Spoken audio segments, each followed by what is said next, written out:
The size of the president's proposed social spending bill could be significantly reduced after the president took a more prominent role in negotiations. The first major item that appears to be out is tuition-free community college for everyone. It is a sacrifice in order to lower the price to get all Democrats on board.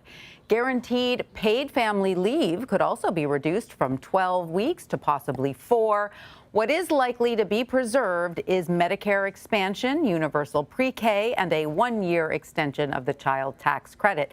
Now, this all comes as Democrats are facing a self-imposed deadline to pass social spending and the infrastructure bill by the end of the month.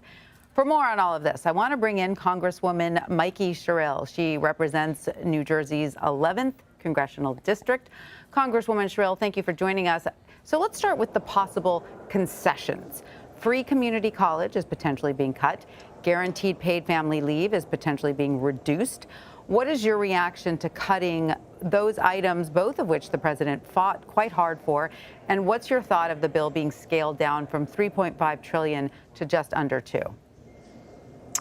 Sure. Thanks so much for having me. I think we've known for some time that the size of the bill was going to be coming down. So we've been looking at what is it that we can invest in to make the most amount of impact for Americans. And that's what we're looking at now. These are critical issues that are going to invest in our economy for the next several decades. So when we look at things like universal pre-K, making sure people have expanded access to that is so important as we educate the future workforce. Making sure we have child care in there. As you know, some of the worst hit people in this nation after COVID have been women. And women accounted for over half of our workforce pre-COVID, which was actually quite shocking to me and I'm sure to many of your listeners. So it's really important that we invest in child care and ensure that they have the means to re-enter the workforce. In fact, the recent jobs numbers were really dismaying when we saw 26,000 women losing jobs while over 200,000 men gained jobs.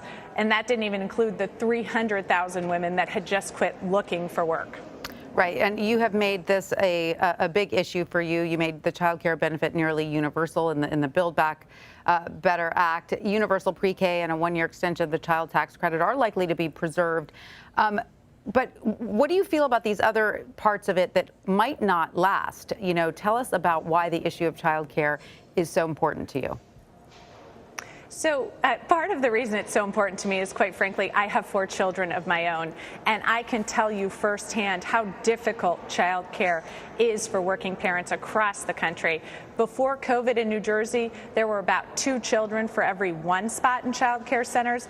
Now that situation that was already at a really bad point has become a crisis in this country. Now in New Jersey, there are about 5 children for every 1 spot. In a recent discussion with a child care center, the owner of that center was telling me she takes calls all day long from people desperately searching for a safe, affordable place to put their child as they try to get back to work. And Congresswoman, as you know, President Biden met with both Senators Joe Manchin and Kyrsten Sinema yesterday. They are both potentially holding up this bill because of the price tag. With the price tag looking as though it will be substantially cut, what would you say to your Democratic colleagues in the Senate as you try and pass this bill? Well, I think it's what I would say to all of my Democratic colleagues in the House and Senate alike. This is a critical piece of legislation that we have to get across the finish line. But I think that would probably be well known to every single member of my caucus. We know that we are investing in the future of America. We are making investments now in our crumbling infrastructure, in child care, and getting rid of the state and local tax deduction cap, investments that are going to move this country forward for decades to come. So the future really starts here, and that's what we're all trying desperately to get across the finish line, and we all believe so deeply in these programs. House Speaker Nancy Pelosi has set a self-imposed deadline of October 31st for passing this legislation and the bipartisan infrastructure bill. Does it look to you like that is all on track right now? Well, I certainly hope so, because when I go home to New Jersey and I talk about this piece of legislation, I hear again and again and again, please get that passed. Get this legislation passed. We need to get shovels in the ground for the Gateway Tunnel project. We need to make sure we're building back our economy and ensuring that everyone has a great future and our children have a great future. The investments in research and development alone are going to be so important to many of our corporations across North Jersey. So this is a critical piece of legislation, and I do think the sooner we get this passed, the better for families across this country. Congresswoman Mikey Sherrill, thank you so much for joining us. We appreciate your time. Thanks so much.